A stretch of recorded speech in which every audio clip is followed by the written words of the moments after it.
Okay, so if you remember, last week we really talked about the specific aims, sort of about the pre-proposal prep work, doing a rough outline of your specific aims, looking at your team, doing a quick sketch of your budget to help you make some really important decisions like SBIR versus STTR. Three really important things to remember. Those registrations are required for you to submit. We talked about the four required registrations, the first being the SAM, which can take, they say, up to 4 to 6 weeks. Hopefully it doesn't ever take that long, but it could.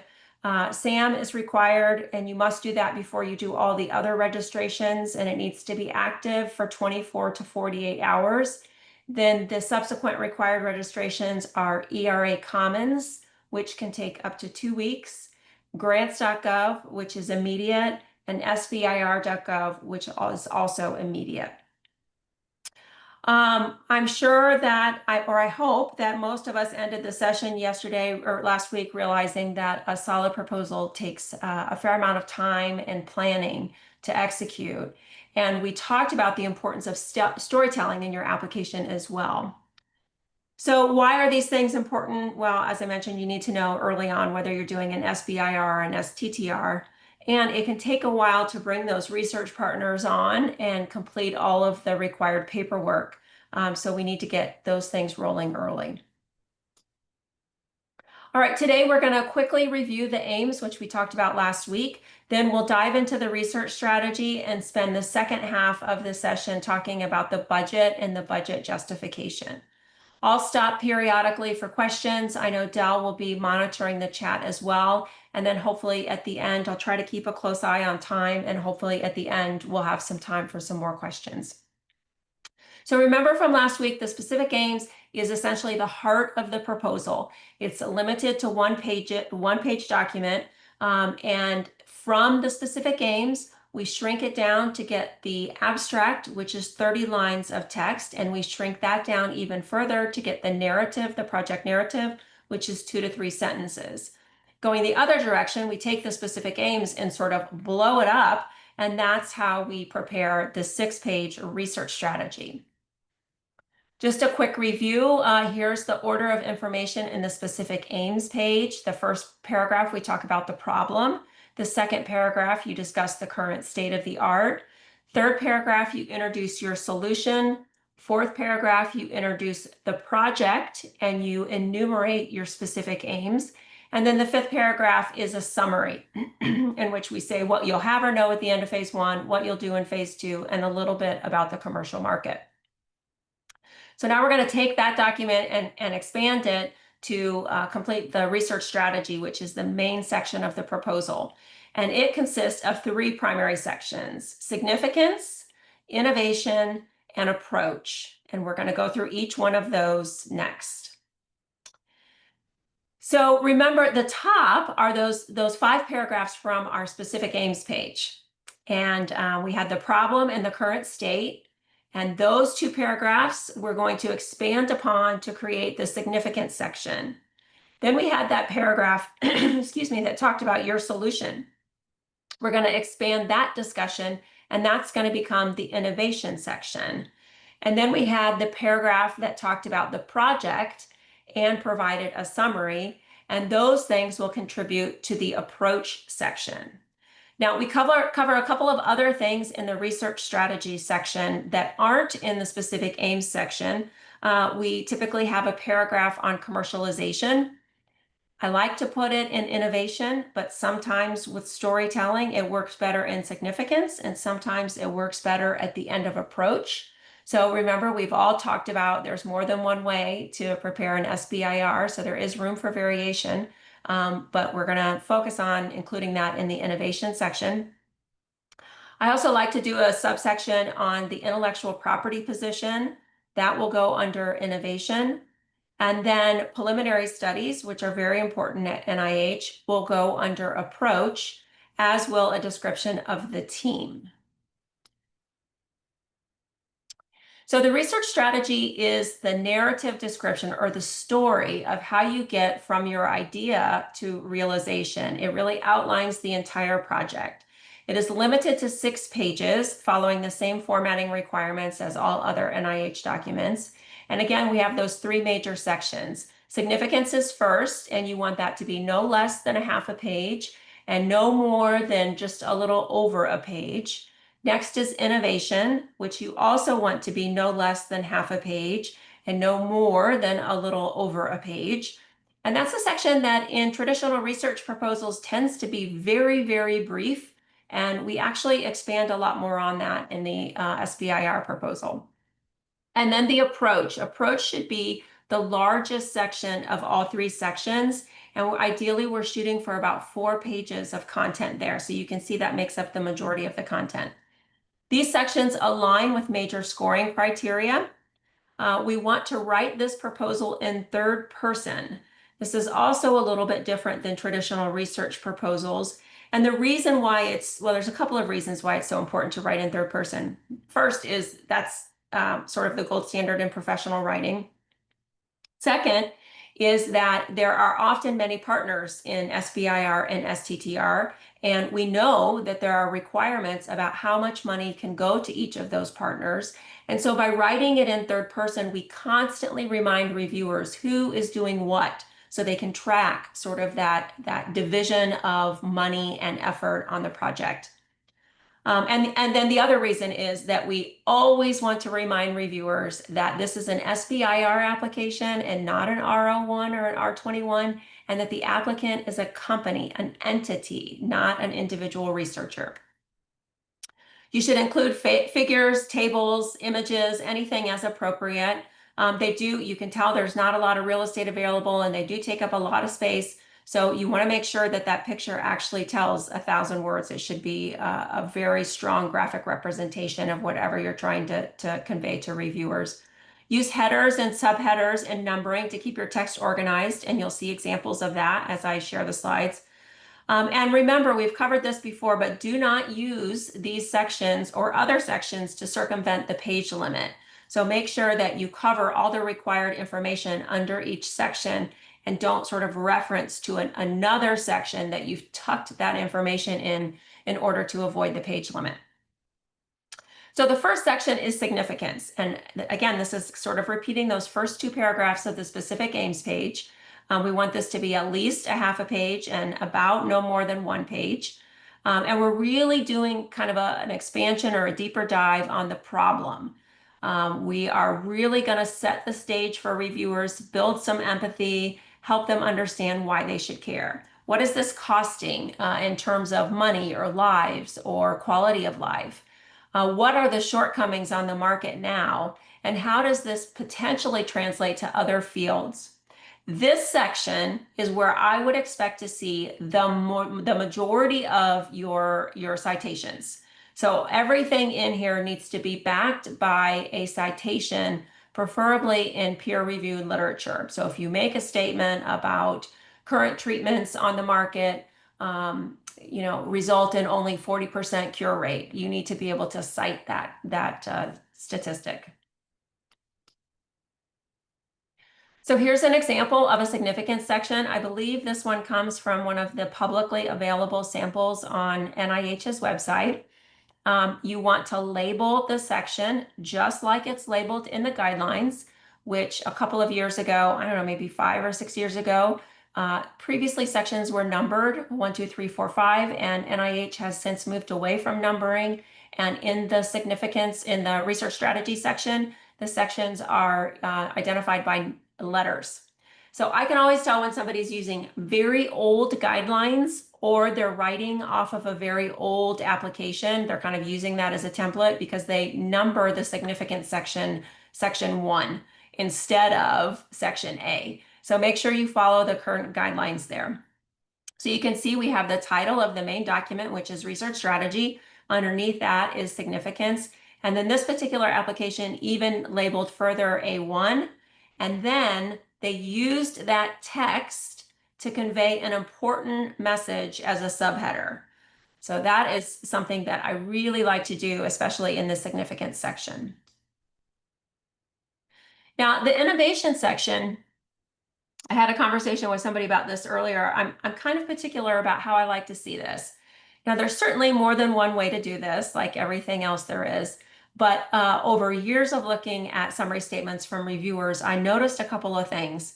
If we launched into just a general description of the technology and started talking about it, the actual piece of innovation was often lost. And what happened was we were asking reviewers to determine what the innovation was on their own. And I would say 8 out of 10 times they guessed wrong.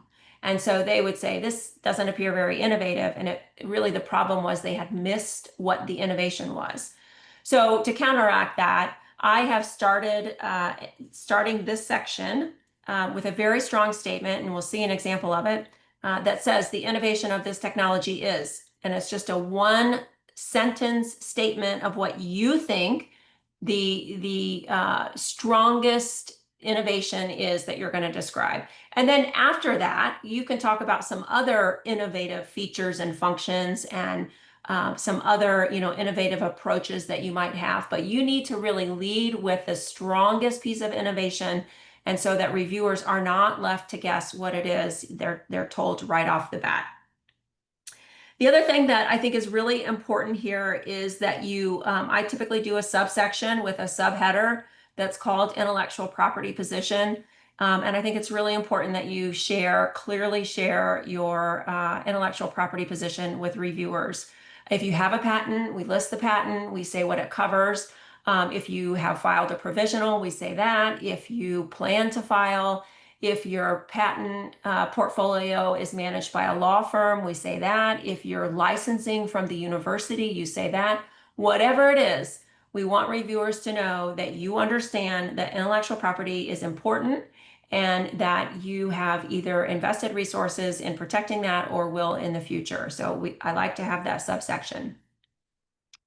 Then I like to also have, typically it's right under that paragraph where the innovation is mentioned, sort of what I typically label the paragraph technical overview, which is where I recommend going into a lot of detail on a technical level about how it works. So sort of giving a detailed description of the technology itself. So this might be where you'd have, for example, a figure or an image that's like a schematic design of the prototype, or you might, if it's a software, you might talk about the languages that you use and the other plugins and APIs that are involved in the process. So this is where you really go into technical detail so you're laying the foundation to help them understand how it works, how whatever you're building works. So then when they read the specific aims, they understand how that work fits into the big picture. So here's an example of this paragraph. Again, leading with that statement, the innovation of this technology is, and whatever it is. Now that statement should focus on, again, something tied to your intellectual property. It should not be a description of features or functions. So it should not be the innovation of this technology is a faster way to gather data for clinicians at the bedside. That is not what the innovation is. That is sort of a result of the innovation, but the innovation might be a high-speed processor using AI or using a copyrighted algorithm to combine information and create reports or whatever it is. Don't focus on functions and features, focus on actual intellectual property, sort of that golden nugget, that secret sauce that makes your technology unique. And in this example, you can also see where we listed the patent application by the patent number. So it was clear to reviewers that this company holds a patent on this technology. It's okay if you don't hold a patent, it's not required.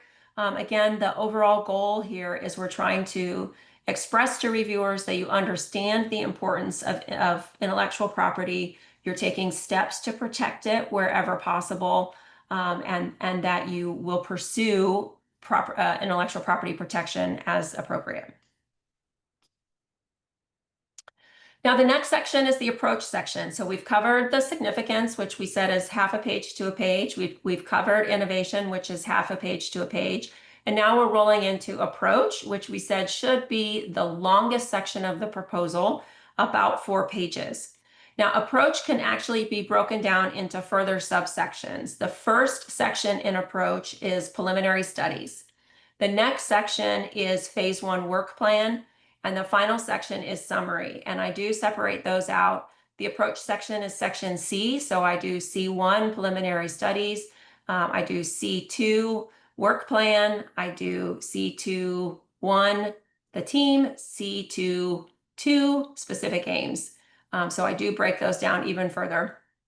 And then under each specific aim, and we're going to go through each of these sections, don't worry, under each specific aim, we also have a paragraph entitled Milestone, Potential Problem, and Alternative Strategies. I happen to combine both of those things into a single paragraph. You could list them as separate paragraphs if you want, but I combine them into a single paragraph. Now, I do want to say here, there's another paragraph that you may have after the preliminary study section, or potentially even in the innovation section under the technical overview. Something that reviewers have gotten really, really stuck on in the last couple of years, if you're developing a therapeutic, is the mechanism of action and toxicity. And so if you have any data on either of those things, I've started pulling that out in a separate paragraph with a subheader that says mechanism of action studies or toxicity studies. If you don't know anything about either of those, and it will be a focus of the phase 1, then somewhere, it just needs to be clearly stated that's the case. But if you do have any information, or if there's any previous studies even conducted by other research teams that you're going to reference or use as a citation for as rationalization for the development of your study, talk about those things there. So just pulling those 2 things out, if you have any information, I think is really helpful. Again, the goal there is to preempt reviewer concerns and questions. So the first section under approach, which would be C1, is the preliminary study section. Now, this is really important, and the guidelines will tell you that preliminary data is not required, but I assure you that preliminary data is highly encouraged, and in order to be competitive in today's funding climate at NIH, you must have preliminary data. How much preliminary data, what level of preliminary data, sort of depends on what your technology is, what you're developing, how innovative it is. If you're using an existing drug that's off patent for a new indication, that's going to be a lot different than if you're developing a small molecule. I mean, it just totally depends on what you're doing. But we use this section to help reviewers understand how you got from sort of ideation to wherever you are right now. So this brings them up to speed on all of the experiments, all of the research, everything that you've done to date, heading toward the phase 1. Now you can also snake in here at various points work by other people that has, again, served as rationalization for your previous study designs, or have served as sort of clues maybe to help you sort of head down this particular path. So it's okay if not all the preliminary data is your own. You can include preliminary data from other scientists and research teams, but there should also be your own preliminary data. A great way to sort of summarize preliminary data is with tables and figures. So make sure you leave space for that in this section. This section generally is about a half a page, hopefully not too much more.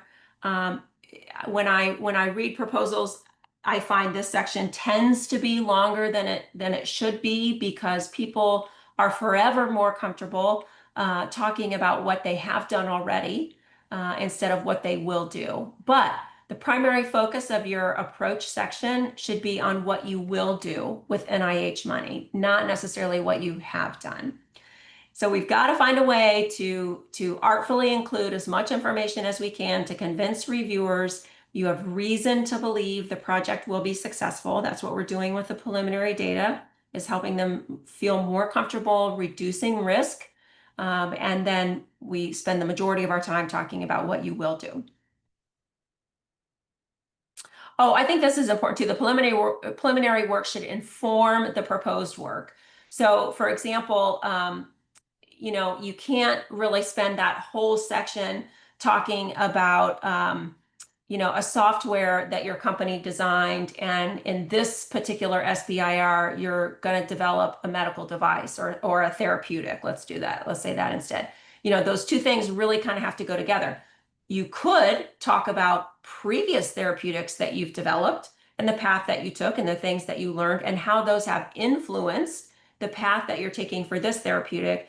But it kind of needs to be oranges to oranges and not necessarily apples and oranges. Okay, in the work plan, I am kind of a stickler here too. I think it's really important to break this section down further. Again, this is going to be our longest section in the proposal. We really want to create a really smooth reading experience for reviewers. And so one way that I think is really important to do that is with an introductory paragraph at the beginning of the work plan section. And remember, preliminary studies is C1, phase 1 work plan is C2, and I sort of do this introductory paragraph that's really designed to orient reviewers to the project. It sort of situates them for what they're about ready to read. It reminds them of the overall goal of phase 1 or whatever phase you're doing. It tells them who the principal investigator is. It tells them who the partners are. It tells them where the work is going to take place, and it tells them how long the project period is. So it really, again, just sort of sets the stage so that they can orient, that's the best word I know how to use to describe it, before they start reading this long proposal. So you can see here, we reintroduce the overall goal. We talk about the team members, where the work is going to take place. We talk about advisors and consultants and other people contributing to the project. Now, once we have that introductory paragraph, immediately following that, we take the specific aims. And when I say we take the specific aims, I mean you go to your specific aims page that we already developed, you copy your specific aims and you paste them in this document. Once you state your aims one way, always state them exactly the same way. Never change the wording of your specific aims. They should always appear identical every time you list them. And you use that specific aim as a subheader. So aim 1, develop a prototype. And underneath that aim, you tell in explicit detail every step you are going to take or any team member is going to take, and you say by name, and we'll look at examples, every step somebody's going to take. So with every sentence, you answer those who, what, when, where, why, and how questions. You explain to the reviewer as if it was a lab notebook, and the reviewer could sort of close your eyes. They should be able to close their eyes and sort of see this all unfolding in front of them. Then after you describe that specific aim, you follow with a paragraph that is entitled, for example, Aim 1, Aim 1, Milestones, Potential Pitfalls, and Alternative Strategies. And in that paragraph, we talk about the measurable, ideally quantifiable. Now, we can't always quantify every specific aim, but ideally the third aim is quantifiable and at least one other aim is quantifiable. The milestone is the quantifiable outcome of the work you just described above.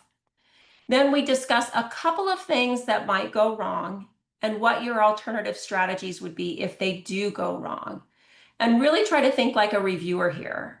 Things that are not acceptable, and I might have a separate slide on this, but things that are not acceptable are delay in shipment or timeline, or trouble identifying team members to participate, or a really not okay potential pitfall is recruitment problems.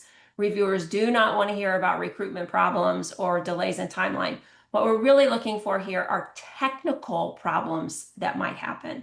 Maybe you develop an assay and it doesn't work. what are you going to do? Are you going to typically it's something like, oh, we're going to go back to the previous aim and, review the development strategy or whatever it might be, but the aim should be technical in nature. So this is a very basic look. This is about making spaghetti sauce. But just so you can see how I typically number these things. Now, sometimes we don't have room for all of the numbering and I have to pull it. Sometimes I'll have, for example, just 1.1, not task 1.1, task 1.2. And sometimes I have to pull the numbering too because there just isn't room. But ideally, we break it down for reviewers so they understand that the specific aim is accomplished through a series of individual tasks that, when completed, lead to the milestone. So that's what we're trying to set up here. And you can see here in task 1.3, we give really specific requirements, really detailed level of measurements and processes. Let's see, this is a little bit more about milestones and potential pitfalls. Those milestones are evidence that you've achieved the aim, ideally quantifiable. And so typically, you're asking yourself the question, what will you have or know at the end of that aim? What is the overall achievement that you're looking for that tells you, okay, we're ready to move on to the next aim? And I already talked about potential problems and alternative strategies. By the way, that alternative potential problems and alternative strategies does not have to be super long. We're looking for maybe 2 things that could go wrong, not 7. So just kind of keep that in mind. It can be rather high level and just a couple of things that might go wrong, not lots and lots. And at least something will go wrong. And so try to come up with at least something. That's another thing that I see that doesn't sit well with reviewers is when somebody says there are no anticipated problems. There will always be problems. And so your job is to anticipate what they might be, what those technical problems might be, and provide an alternative approach. This is another example of an AIMS discussion. And you can see here, there's just a sort of a nice job of potential risks that might happen. Very high level, not tons of detail, but at least provides an alternative approach.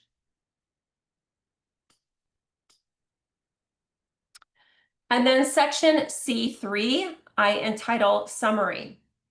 And I start this section with a statement that tells the reviewer what you will have or know at the end of phase 1. At the end of phase 1, NewCo will have demonstrated the feasibility of its whatever, medical device.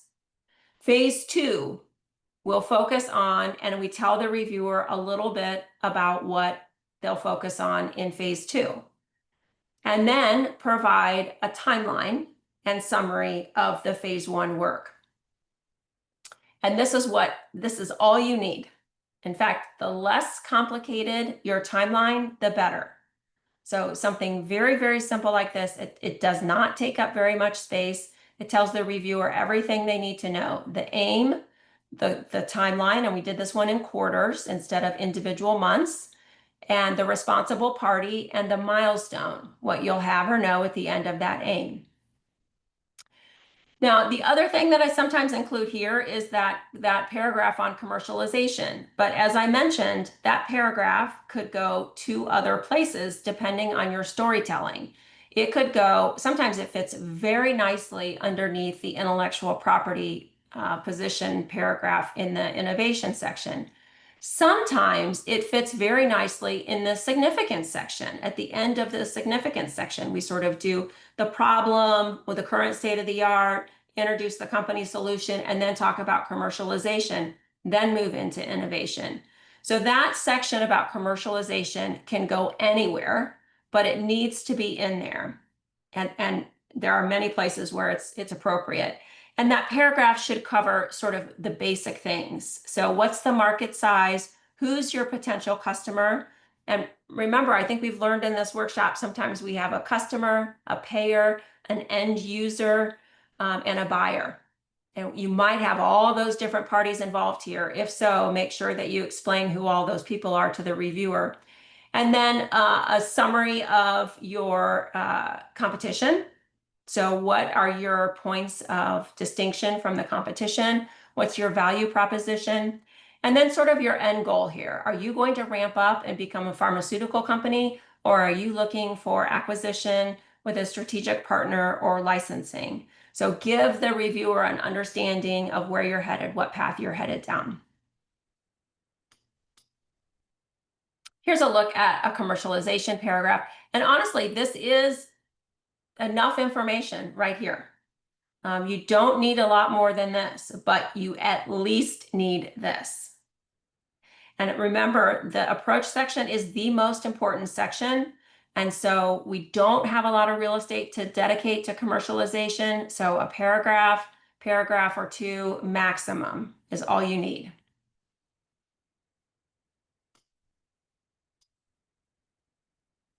Okay, questions on research strategy.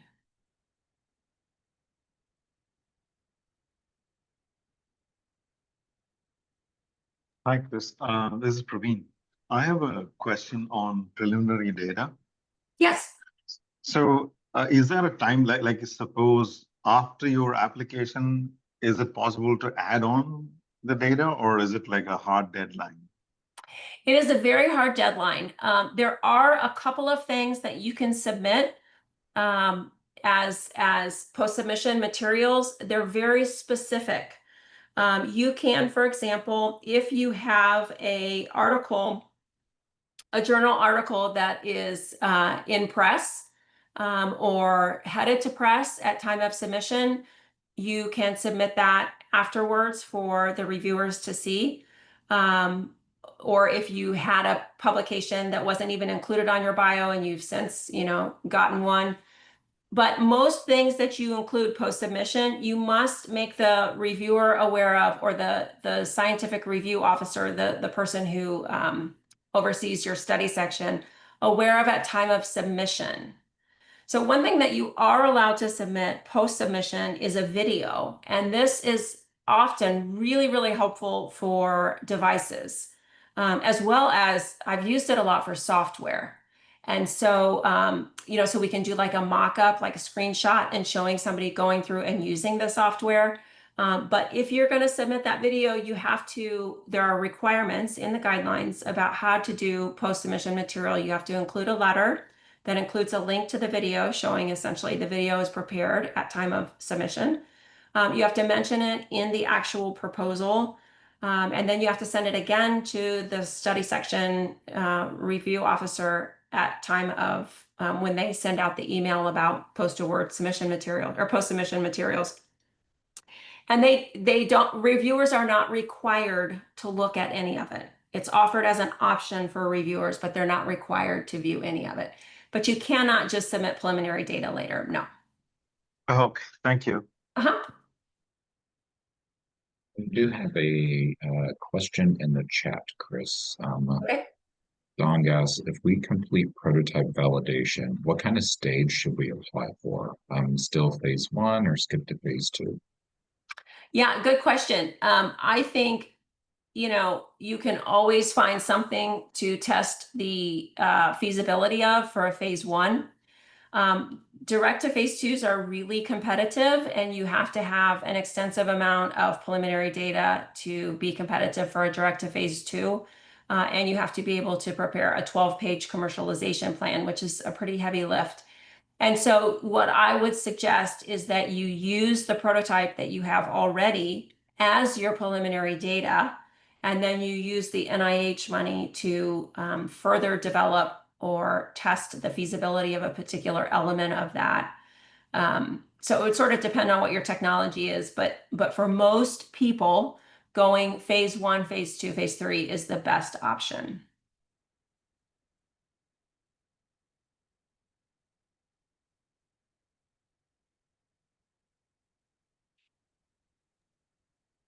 Anything else? In chat. Okay. Okay, budgets. Okay, you guys, bear with me on budgets, okay? I will stop, but it's one of those things that I'm sure if questions come up, they might come up early, but then I'll be covering them later. So I don't want you to be afraid to ask questions, but it's just one of those things that's sort of no easy way to introduce.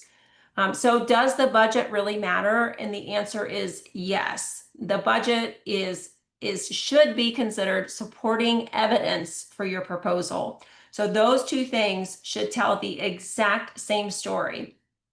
Essentially, a reviewer should be able to start by reading your budget and then read the research strategy and have it make sense. Sometimes I'll read the research strategy and read the budget and it still doesn't make sense. So those two things need to tell the exact same story. And that honestly takes a lot of time and work.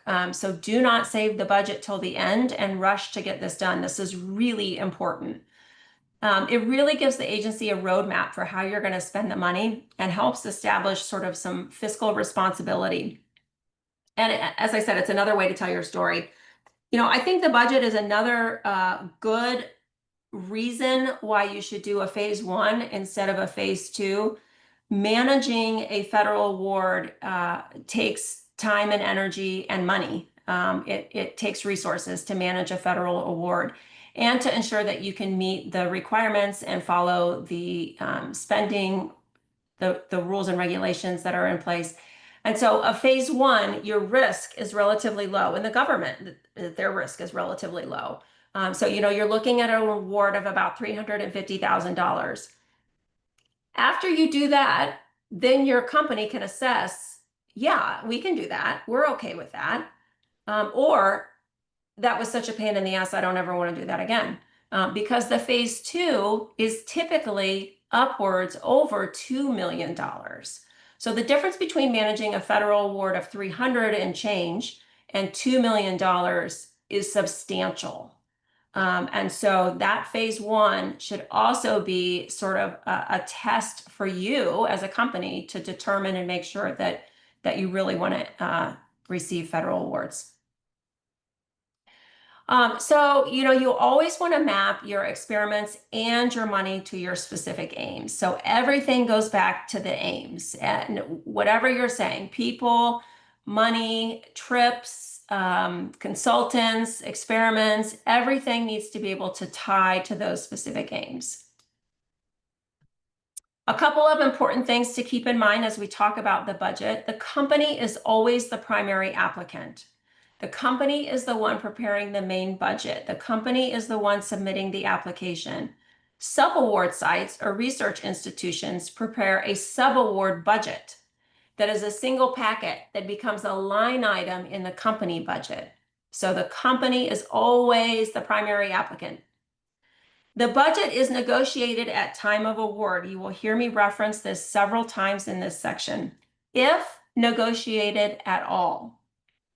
And in my experience over the past 25 plus years, I would say that the budget is negotiated about 25% of the time. So that means 75% of the time, the budget is awarded as requested. And I have not put a budget in for what we will see as a soft cap, I don't think ever. So all of my budgets are higher than what NIH says you can ask for. And 75% of the time, they are awarded as requested. Budget should reflect the work proposed.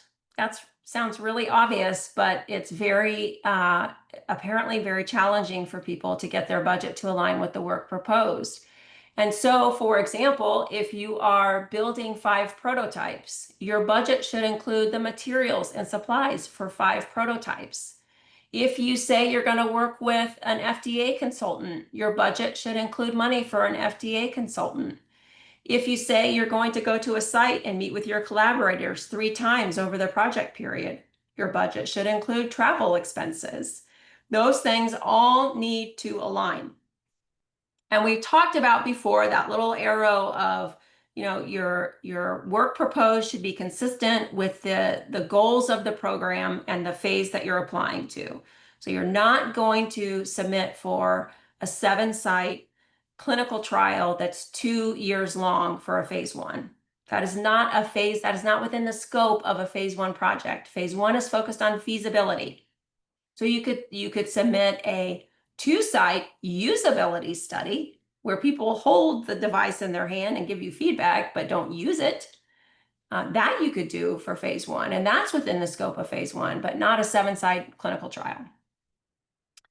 Develop that straw man budget early to ensure you meet program requirements. We talked about this 2 weeks ago when we talked about doing that back of napkin budget to look at, are you going to do an SBIR or an STTR? And if you're going to do an STTR or even an SBIR, the first question that your research partner is going to have for you, or a consultant or a fee-for-service provider, is how much money do I have? What's available for my budget? That's the first question anybody's going to ask. And so doing that budget early allows you to sort of reserve funds for these individuals that need to be on your project.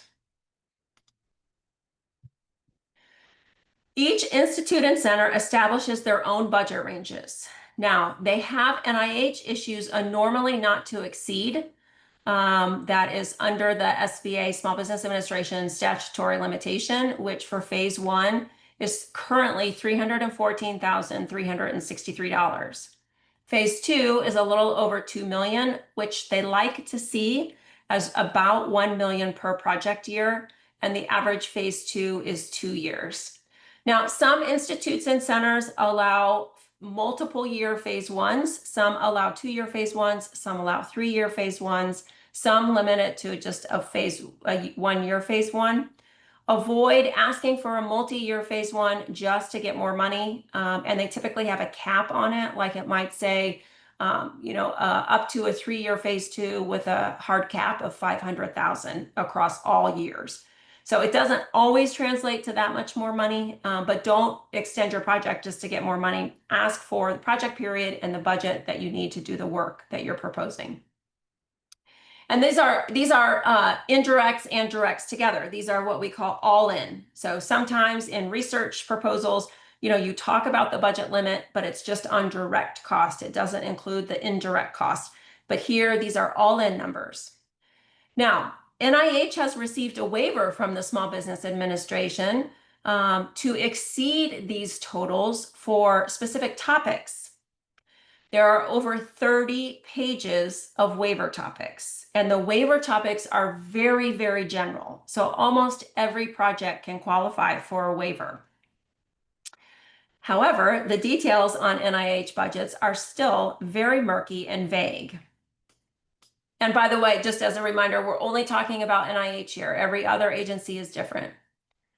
So LBI and NIAID, who are sponsoring the ITEP program, they both have topics under the SBA waiver. So they both allow budgets above the statutory limitation. Now, NIAID says total funding normally may not exceed $300 per year. They've actually updated that now to the 314, 363 for up to 2 years. That's what NIAID says. And budgets requested at or near these hard caps should be well justified. Now, they're saying well justified. You do not need permission in advance. That's very important to know. There's no permission given by program officers in advance of submission for budgets that exceed these caps.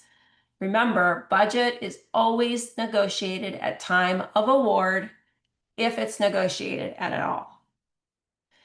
TABA funds, which we'll talk about, which are those technical and business assistance funds, can be requested in addition to these so-called limits. And your costs are made up of the following categories. You have direct costs, which can be directly linked to activities proposed in the grant. You have indirect costs, which are required for operations during the grant period. And then you have a fee or profit, which is available to anybody, any small business competing in the SBIR program, and it's capped at 7% of the total budget. And together, those things make up your total cost. Now, let's look at the budget policy itself. This is the actual language in the topics. This is from NIAID.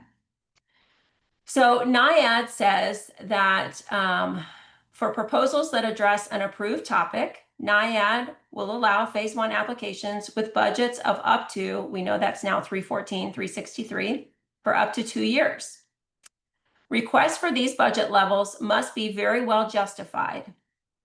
Now, here's the line that I hang my hat on.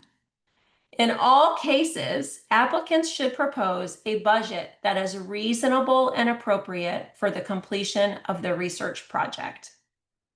In all cases, okay?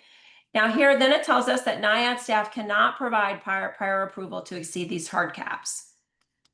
And I'll tell you about the strategies that I use for exceeding those caps in the budget justification. We'll look at that later. Okay, this is NHLBI's budget policy. NHLBI says may occasionally fund phase 1 award budgets above the max, which is 314, 363. Okay, for proposals falling under one of the approved waiver topics, if one or more of the following criteria have been fulfilled. Well, most of the time, these are going to be fulfilled in the projects that we're working on. And then they say applicants with budget requests exceeding these caps should be prepared to negotiate their budget down if their proposal does not fall into the above categories. And so what this means is if you're selected for funding and they want to fund the science, they will come to you and say, we want to fund the proposal, but we're going to limit you to a hard cap of whatever number they determine. And you will have the opportunity to revise your budget down to that cap. Now, if you can't do the work for that cap, then there might be an issue. But most of the time, because we put the budget in for what you need, and we include the full 40% overhead that you're allowed to take and the full 7% fee, there's enough wiggle room to get the budget down. Again, 75% of the time, NIH does not negotiate the budget. So in all cases, according to NIH's policy, propose a budget that is fair, reasonable, and appropriate for the completion of the research project. And as we know, budgets should be consistent with work proposed, which is consistent with available time and money of the opportunity. So we know we're doing a phase 1, which is focused on feasibility, typically limited to 1 to 2 years. We know the budget range, 300,000 to 400,000. We're going to propose a budget that's consistent with that. We're not going to propose a project that is a 3-year, 7-site clinical trial that is not consistent with a feasibility project that has 1 to 2 years. Any questions so far, Del, that I should tackle? Chris, this We is Praveen did. again. Hi. I'm sorry. This is Praveen. I had a question about like if we were presenting data at a conference, right? Is that included in indirect costs or? That's included in direct cost. I'll cover that in just a minute in direct cost. Oh, If you're presenting data from the phase 1, yes. from your work on the phase 1. Thank you. Yep. And then the only question we had in chat, Chris, was very similar to the one that we actually had last week about foreign collaborators. If you want to cover that again about if they're not paid, then they're fine. But once money goes to them, it gets gay and weird. Yeah. So no money to leave the United States. You can have foreign collaborators, but then we have to sort of carve out that NIH money is not being used for that. Now, if that's one consultant that you have and you want reviewers to know you're working with this world famous person, but NIH money is not going to that, that's fine. What becomes really complicated, and sometimes we have no choice, this is usually mostly on phase 2s where there may be clinical trials that are very expensive. And even with the higher budgets, we cannot cover the entire clinical trial with the NIH budget. Generally speaking, the only thing that you talk about in your application and the only thing you put in your budget are things that NIH will pay for. All other work is considered outside work and should not necessarily be described in the proposal. Sometimes, if we're doing a phase 2, like I said, for a very large clinical trial, NIH costs cannot cover the whole thing. And so we have to sort of create these discussions about what NIH is paying for and what they're not. And we have to talk about it in the holistic sense of the clinical trial. That is very confusing and requires a significant amount of art to avoid confusion for the reviewer. So try to keep things as simple as possible and focus your project on, especially in phase 1. I mean, I would say almost definitely completely in phase 1. Only focus your application on things that NIH money will go for. Only discuss people who are getting paid by NIH, unless you have, like I said, 1 or 2 outside collaborators, who are not going to receive NIH funds, but are really important to highlight for reviewers.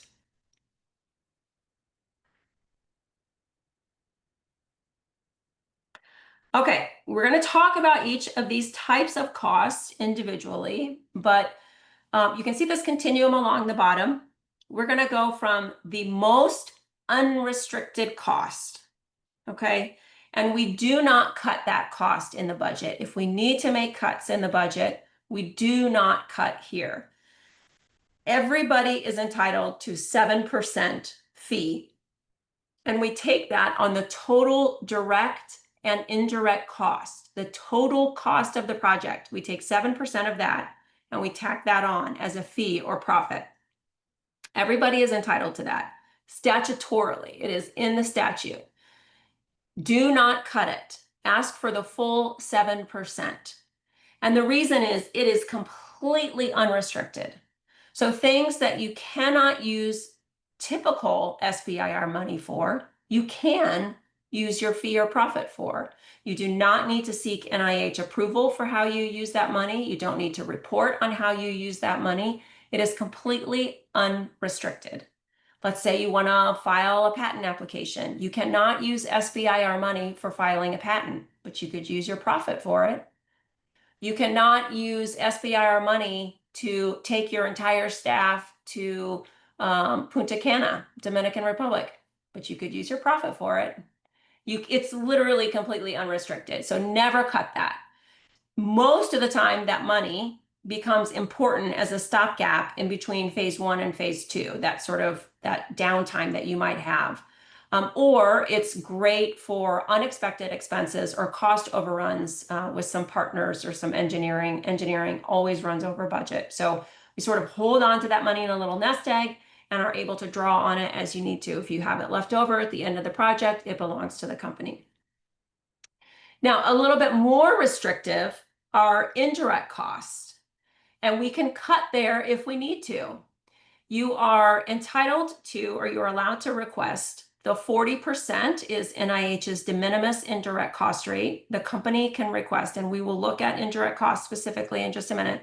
The company can request up to 40% indirect cost on the total direct cost. Total direct cost. That includes every penny of a subaward. Sometimes people use total modified direct cost when calculating overhead. In the SBIR program, we calculate overhead on total direct cost. We do not use total modified direct cost. So that money is targeted for indirect expenses that are needed for company operations during the project period. This includes your rent, bank fees, payroll taxes, professional services like your accountant, if you have like an admin or any kind of your attorney who reviews contracts for you, anything related to company operations, that's what that money is for. Now, this is a good place to cut if NIH comes back to you and says, hey, we need you to reduce your budget by, $50,000 if you want this phase 1, and you've requested the 40% overhead, then you have a little bit of wiggle room and you can come down maybe to 30% to make some room. So we ask for the full 40% upfront. Sometimes we get it, sometimes we have to negotiate. Then the most restrictive cost category are direct cost. And these are things that are directly tied to phase one or to specific aims and activities in the grant. Typically, and we'll look at a list of what they include, but typically a lot of it is salaries and materials and supplies, and then those consultants and collaborators. So what's the difference between direct and indirect costs? So imagine that the box on the left is your company. Let's just pretend that's your office space or your lab space. And the circle, the orange circle, is your SBIR project. And so when the principal investigator is inside the orange circle, they are an SBIR direct cost. Their time can be tied directly to SBIR activities. Let's say somebody knocks on the office door and they go to answer the office door and they step out of that circle. Then they're on indirect cost time. So only their time when they are directly working on the project can be direct cost for NIH. And so that's why we calculate, we'll look at how we calculate salaries, but we calculate a portion of the salary devoted to the tasks associated with the project. So the principal investigator might get 25% of their salary covered in the SBIR application, not 100%. Nobody can work on a project 100% of the time. So what's included in those direct costs, salaries, that percent of salaries, subawards, consultants, project-related travel, materials and supplies, fee-for-service contracts.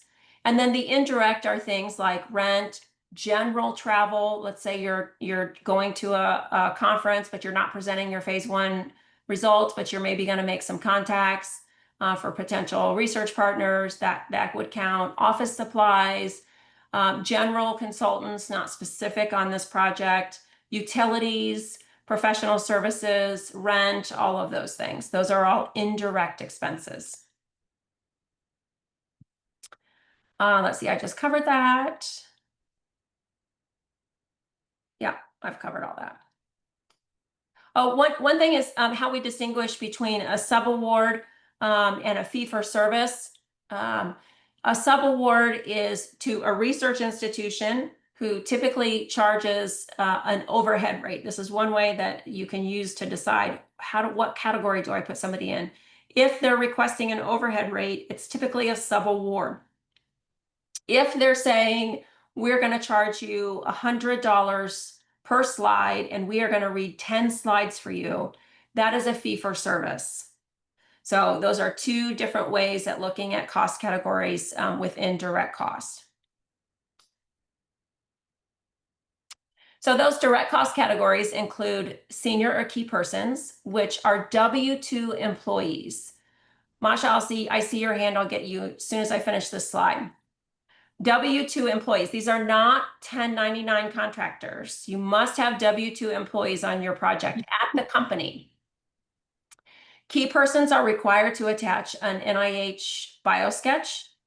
And who do we attach biosketches for? Anybody who has specialized skills that we want reviewers to see their biosketch, then they must be considered a key person.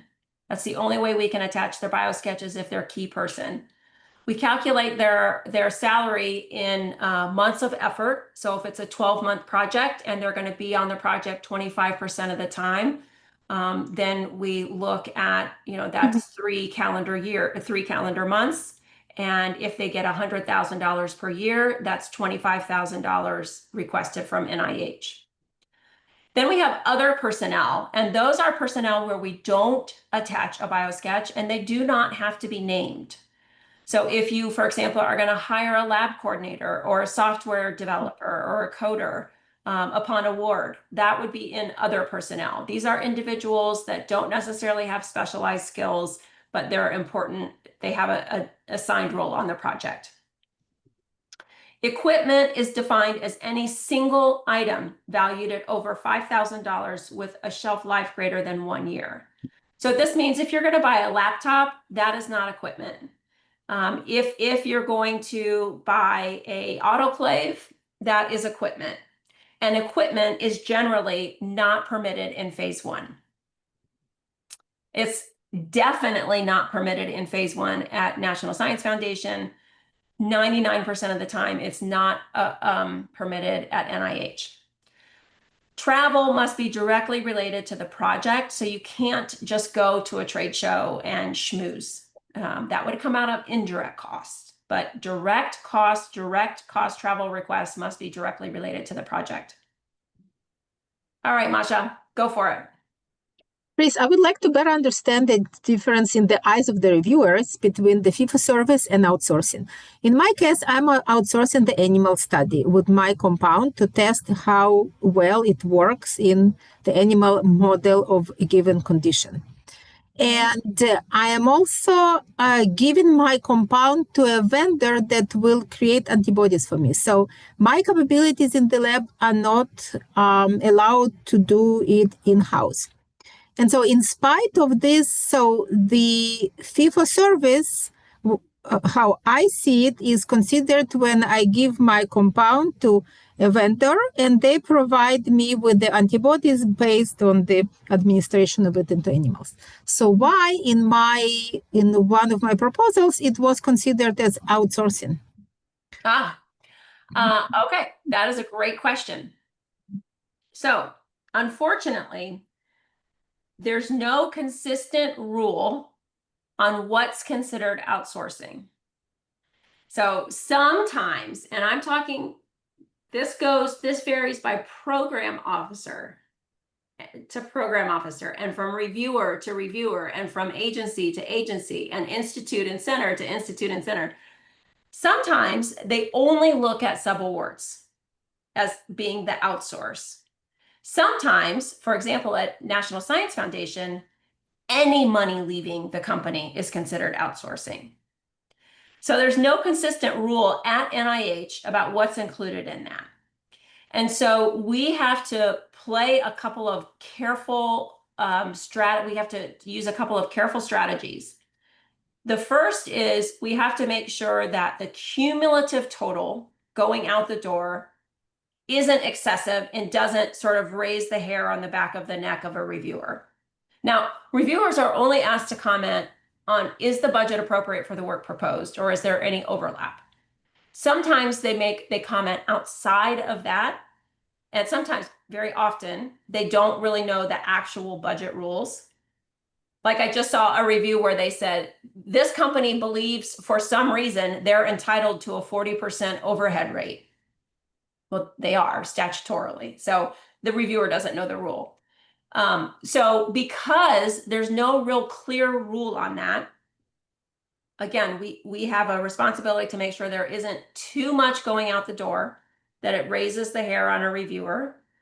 And then the other thing, I'll show you what I do on the budget justification to help them. I want to show them the math that I used to calculate those splits and show them that we're not including it. Yeah. To hopefully get them to not include it too. So Yeah. I'll show you. Yeah, just a brief follow-up. I wish I could do it, but I really need to outsource this animal model to test my compound. I have no other way to do it, and it costs $85,000 for 5 groups for different doses to the animals. And I would consider it also fee-for-service, but it's an outsourcing. And then moreover, this other scenario where I just hand my reagent or compound to the vendor that is producing antibodies to me is definitely fee-for-service in my eyes, but somehow that institute considered all of it outsourcing and it exceeds 33%. And so I really don't know what to do with it. Yeah, sometimes it would be interesting to see your summary statements because, again, reviewers can comment on things all day long, but at the very end of your summary statement, there's a line that says whether the budget was approved as presented. I think we should set up a time to talk about that, Masha, to let me look at your summary statement in your budget.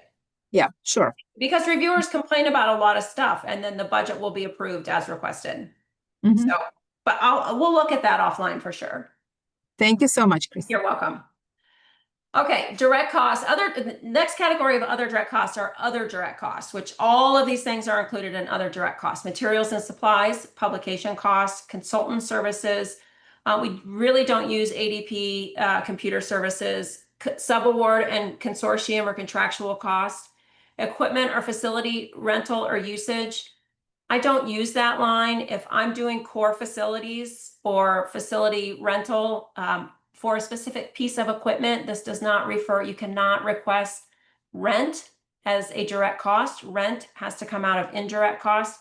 If I'm requesting core facilities, I write that in. There's boxes where you're available to write in your own things. I write core facilities in so they know what I'm talking about specifically. We do not use alterations and renovations in SBIR. Remember, these forms are used for all grant agencies across the entire federal government, and so not all of them apply to SBIR, so we do not use that one. And then you can write in the rest.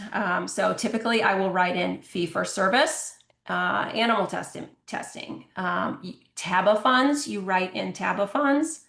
I'll write in other things like human subjects expenses, data management and sharing. You can request funding to manage and share your data. Now, this is different than resource sharing, like making everything available via public access. If you do the research with government funding, that's not what this is. SBIR is exempt from that. This is more like if you need to store your source code on GitHub, or you need a repository to store images from an ultrasound machine for testing. That's the kind of data and management we're talking about. TABA, I can't remember. I feel like we've talked about TABA maybe when we talked about regulatory. But TABA funding is available at $6,500 in phase 1 and $50,000 in phase 2. TABA funding allows you to use SBIR money or use money that typically SBIR funding wasn't allowed to be used on, like FDA consultants and attorneys. You cannot use TABA money to pay the fees, the filing fees associated with either of those things. But you can use TABA money to hire a lawyer to help you prepare an intellectual property strategy, to do a freedom to operate search, or you can use it to hire a regulatory consultant to help you put together a plan or put together a Q-sub request or an IND submission.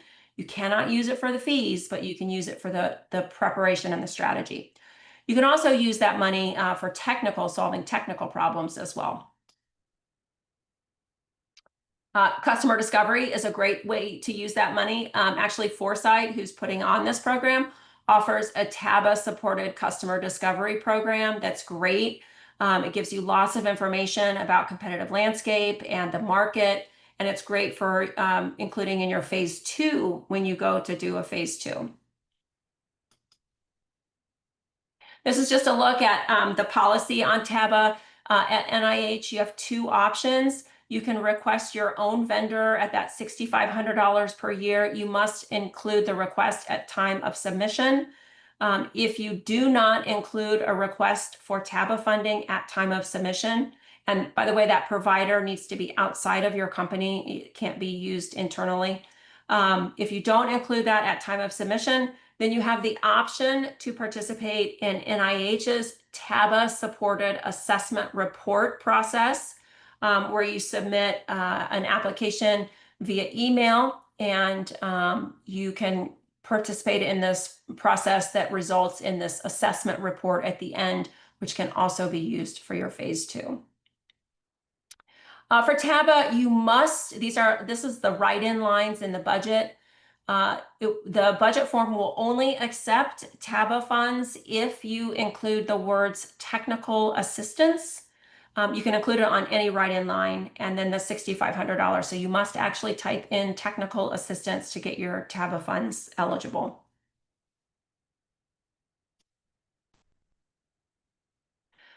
Okay, indirect costs are those that cannot be directly linked to grant activities, and the same ones that were on that box earlier. You may or may not have an indirect cost rate. Most small companies do not have one. NIH, again, allows that 40% de minimis indirect cost rate without further justification. Now, they say they do that under the assumption that you have calculated your indirect cost rate and it is at least 40%. There are lots of spreadsheets on the internet to help you calculate that indirect cost rate. And at some point, you may be asked to provide documentation for how you calculated that rate. In my experience, I've never had anybody ask for that documentation, but they do say that. NIH does say that in their policy. Has there been any discussion about capping the indirects at 15? Because I know some of the institutes and some other organizations were told to cap it at 15. No, not yet. No new policy has been issued. Still Okay. operating at the 40%. Thank you. Yep. That fee is not to exceed 7%. Again, you always want to request that full 7%. It is intended to be profit. So that is for the company to help the company grow. Okay, this is a look at what your cost categories might look like when it all comes together on the actual budget form. So you can see we have $75,000 for those senior key personnel. That means all of those people have bio sketches attached. We have $15,000 in other personnel. We've requested $2,500 for travel. And then our other direct cost is $128,500, which is made up of $3,500 for materials and supplies. We've got $8,000 going to consultants. We've got a subaward to University Q for $110,500. And then we've requested $6,500 in TABA. So that brings the total direct cost to $221,000. We use the 40% indirect cost rate, and that's requesting $88,000 in indirect cost. That gives us a total of $309,400. Then we take 7% of that. That's $21,000. And that gives us a phase one budget of $331,058. Now, that's over that $314,363 that NIH says is a hard budget, or their recommended budget cap, soft budget cap. I would say that is still a relatively low phase one budget. I would say there's probably another 20,000 or so in there if the company needed it. If they didn't, great. We can put it in as is. If they're comfortable with it, I have no problem with that budget. In this little call out here, you can see that we calculated the subaward to the university, and it is currently 33%. So this technically could be either an SBIR or an STTR because they're at the threshold for an SBIR, which is 33% maximum. But they also meet the minimum for an STTR, which is 30% minimum for a subaward. All right, we are down to the last 10 minutes, and the budget justification, I think, is very important. I think it's really important to reduce the appearance of risk by having a very comprehensive and clean budget justification. And so when you do your budget justification, you're going to do it in the exact same order as every cost category appears on the budget forms. You are going to follow the same naming nomenclature. If it's A, B, C, D, whatever, you're going to follow the exact same thing. If a cost category does not apply to your budget, still list it on the form and just put no funds requested. The idea here is to provide sufficient enough detail before reviewers ask questions, because they're not just going to ask questions. They may get the questions on the budget, but it will introduce doubt about the entire project. And so that's what we're trying to avoid. Also, if you're requesting a multi-year project, all project years go into the same budget. You only attach one budget justification, but you have to break the cost down by year. So I do year one, year two, and then I include the all years total for each cost category. So here is a look at a budget justification. Now, if I was doing a project and I probably need to add this to my slides to make it clearer, but if I was doing a project with a higher budget and I was doing so justifying with an SBA waiver topic, I would add a sentence up here that says, consistent with SBA waiver topic and whatever the waiver topic is, the budget requested exceeds 314, 363. So I would tell reviewers that you have a budget waiver topic and that you're permitted to exceed and this is another comment I've seen from reviewers. They don't know what the budget waiver is and they've questioned that before, but it's allowed. We know the rules. That's allowed. So you can see I break down the cost by each individual and then each cost category so that a reviewer can quickly see the total for an individual person as well as the cost category. We provide a brief description of what the person's responsibilities will be on the project. And then we break down the math for the reviewer. And we do that on everything. We break down the math so they don't have to do any calculations. So we tell them what his annual salary is. We tell them what % effort he has, how long the project period is, how many calendar months that is, and the total requested salary. And we do that for each team member. Here's the other key personnel. And we do the very same thing like we did for the key persons. Now you can see here, this is somebody that is a TBD. So this person will be hired at time of award.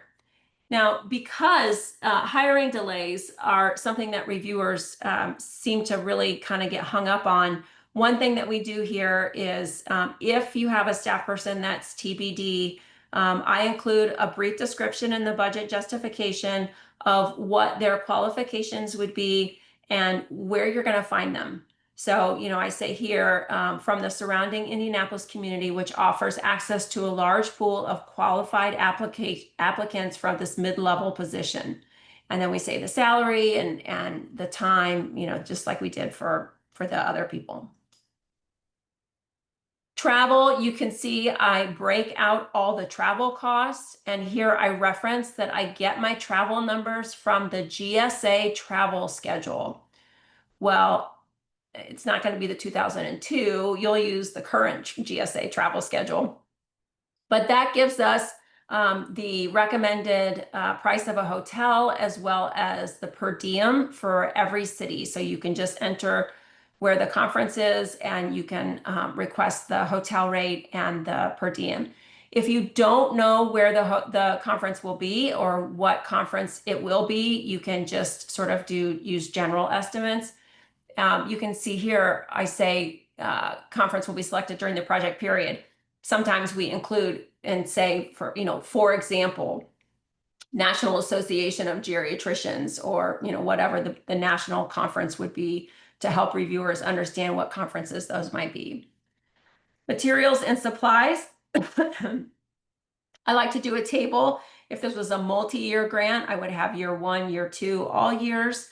If this was something where I had a lot of per units and we did unit pricing, I would break it out by unit. National Science Foundation requires that level of detail, but NIH does not require it. This is what we do for consultants. You can see we broke down the individual consultants and then we provided the consultant services total. And it's just like we did with the key persons. We tell what they will do on the project. For consultants, we provide a brief overview of why they're qualified for this work. Then we reference an attached biosketch and letter of support. And we say the total consulting fee, which should also be in the letter. So all of those things are tied together. Subaward, this is all that is required for the subaward because the subaward has its own set of paperwork, its own budget that is uploaded. So all you have to do is say the subaward is issued to this university, so-and-so is the PI, see the attached subaward budget, corresponding justification, and the required support documentation. We don't use either of these categories, 6 or 7. Here I've included a request for technical assistance and say specifically what this person will be doing, who this person is, see attached letter of support and biosketch. And that brings the direct cost of all those cost categories to 199, 100. And then you can see this is all the language that you need for the indirect cost rate. And that brings the total direct and indirect cost to 278, 740. And then this is the language that you need to justify the profit. And that is the total budget justification. Now, this is a very low budget. I would not put in a budget this low today. But to Masha's point, here's one of the tricks that I use to help reviewers stay focused on what we're including when we calculate those splits.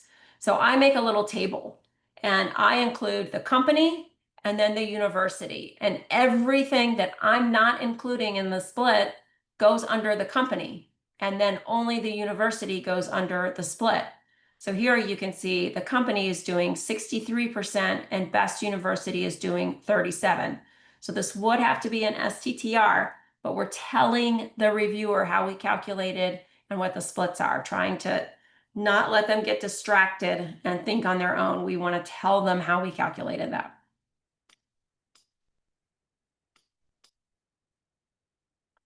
Okay, why is this important for your SBIR? Because these are the key elements of the SBIR application. So the next session is focused on the forms, the complexities. I was thinking we did ancillary documents. Maybe that's in the next section too. The homework is to start thinking about those specific aims. You know, what do you think your big technical hurdle is? Conduct a literature review to see about supporting that significance section, and discussing, get familiar with the current state of the art and better understand what your value proposition is. How are you different? What is your competitive advantage? Sorry, we don't have as much time as I would like for questions. I'm happy to answer any questions via email or set up a time to talk one-on-one if anybody has more specific questions about budget, or I'm happy to take any questions now. There were some that came in chat, but they were fairly simple ones that I was able to address. So at this time, you got no additional questions, Chris. Thank you for that, Del. Unless somebody in the audience has a question, otherwise speak now or forever hold your peace.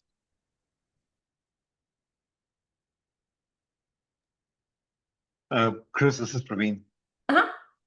So the total grant for 314 odd thousand, the SBR for phase one, Uh-huh. that is the total cost. So I was assuming that the indirect costs and salaries all would be added on top of that, but it looks like it's just one grant. The max would be this amount. For a It year. would, but it, like I said, I do not get tunnel vision with that number. Your grant, Okay. I would say the average phase one I put in now is around 350. Now, sometimes more. If there are animal studies involved, it's 450. It doesn't mean that's what you're going to get, but that's Okay. what we asked for. Okay, thank you. Yeah, that Yep. was, yeah. Because budget is always negotiated at time of award, if it's negotiated at all.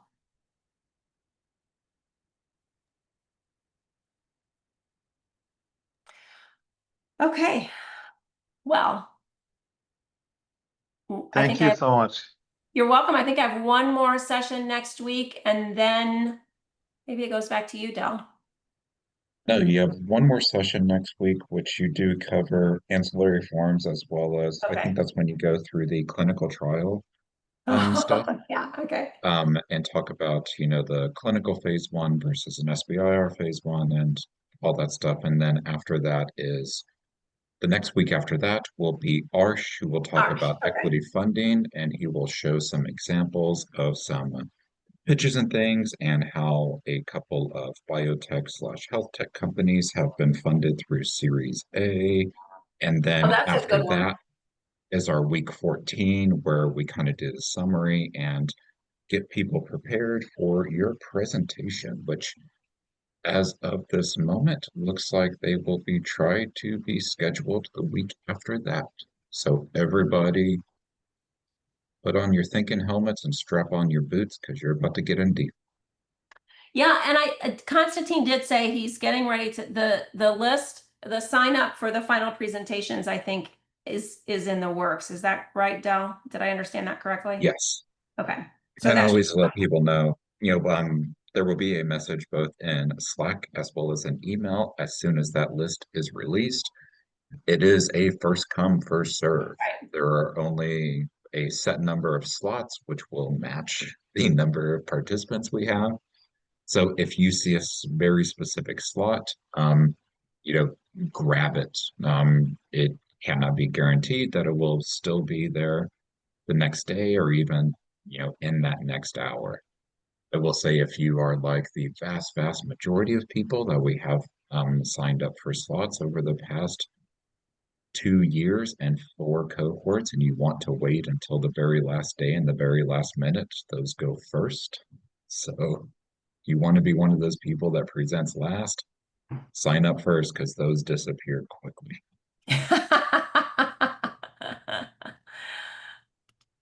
I always like to go first in speech class and get it over with. I mean, I do too. Like, I don't want to sit here and wait, just pull the Band-Aid off. Yeah, exactly. Exactly.